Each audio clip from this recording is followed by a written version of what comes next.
हमने बात की थी विनम्रता पर, और अब हम बात करेंगे आडंबर या दिखावे की, जो हमारे जीवन में बिन बुलाए ही आ जाता है। जैसे मान लीजिए कि हमारा पड़ोसी लाखों रुपए महीने कमाता है। वो अक्सर नए नए ढंग के फोन और महंगी गाड़ियां लेकर आता है। हम उसके बराबर की आमदनी नहीं करते, लेकिन हमारे मन में उसे ये दिखाने की लालसा जागती है कि हम तुमसे कम नहीं हैं।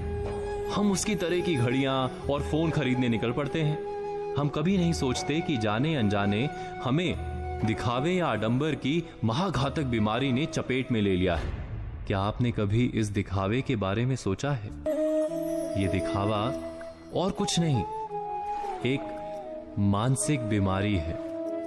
हमने अक्सर समझदार लोगों को इसके फंदे में पड़ते पाया है। ये और कुछ नहीं करती, बस इतना ही करती है कि आपसे विवेचना और समझ की शक्ति छीन लेती है और एक ऐसी अंधी दौड़ में कूद जाने के लिए तैयार कर देती है जिसका कोई सार्थक अंत नहीं दिखता। मैं एक उदाहरण देता हूं। आपकी आमदनी लगभग 1 लाख रुपए महीने है, लेकिन आपके एक पड़ोसी की आमदनी 5 लाख रुपए महीने है और आपका पड़ोसी हर महीने लाख रुपए का दिखावटी सामान खरीदता है। हर हफ्ते महंगे होटलों में खाना खाता है। आप बिना विचार किए देखा देखी या आडंबर के जाल में आकर अपने पड़ोसी की राह चल निकलते हैं। उनकी नकल में आप यहीं नहीं रुकते, बल्कि साधारण तरीके से रेल की यात्रा ना करके हवाई यात्रा करने लगते हैं।